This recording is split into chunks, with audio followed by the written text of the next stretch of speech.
As a newer tech channel that reviews smartphones, we've been really considering ordering the Galaxy Fold to make a review video and a few comparisons. But the recent news of the Fold breaking is the final nail in the coffin. So no, we're not ordering one. And it's not just due to the Foldgate issues, we actually have a few reasons why we're not gonna buy one. The first and most important reason is that we honestly don't think it's gonna be a popular phone.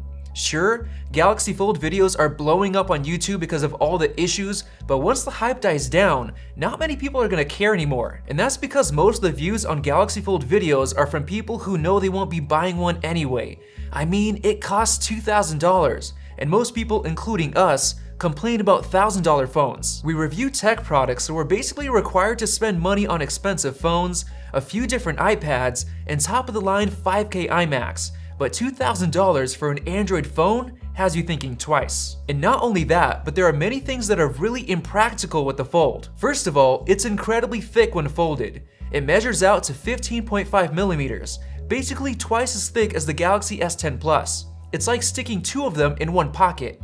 Not very comfortable or attractive. If you think the S10 Plus is a long phone while in your pocket, the Fold is 3.3 millimeters longer, so it'll probably stick out of most pant pockets. The point is that it's not very practical for carrying around, and it doesn't fold flat either. There's a noticeable gap between both pieces, so if you lay it flat on a table, the screen will sit at an angle. And don't get me started on the front. Since the phone is so long, it can only fit a 4.6-inch display, even with a 21:9 aspect ratio.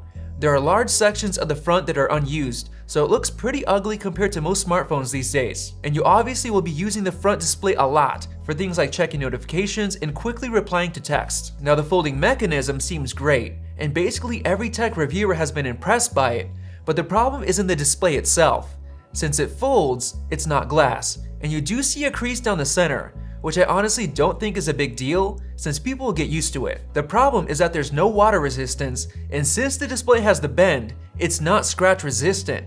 Reviewers are already showing a few dings and scratches on the display after only a few days. You're basically gonna have to take more care of this phone than any other phone on the market. And with so many review units breaking, whether by peeling off the screen protector that's actually not a screen protector, or by it just breaking by itself, it's gonna be even harder to justify spending $2,000. The point is that the Galaxy Fold is one of the most impractical smartphones on the market, and you've gotta make a lot of compromises if you decide to buy it. The main selling points are actually the fact that it's $2,000, which is ironic, and the large tablet-sized display, which at 7.3 inches is almost as big as the iPad mini's 7.9-inch display. And in reality, the display is great, especially for playing games, like Lou showed us in his gaming video. And if you're trying to watch videos on YouTube, since the aspect ratio is so squared, the black bars on the top and bottom will be huge, especially if there's videos posted in the 21:9 aspect ratio. So is it worth dealing with all these other issues to get that screen?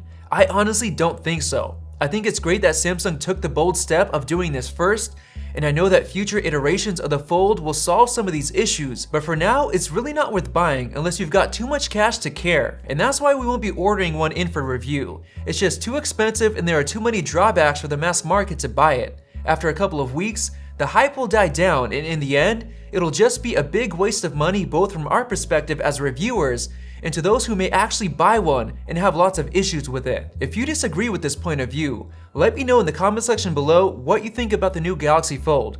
Make sure to hit that sub button if you haven't already, and we'll see you in the next video.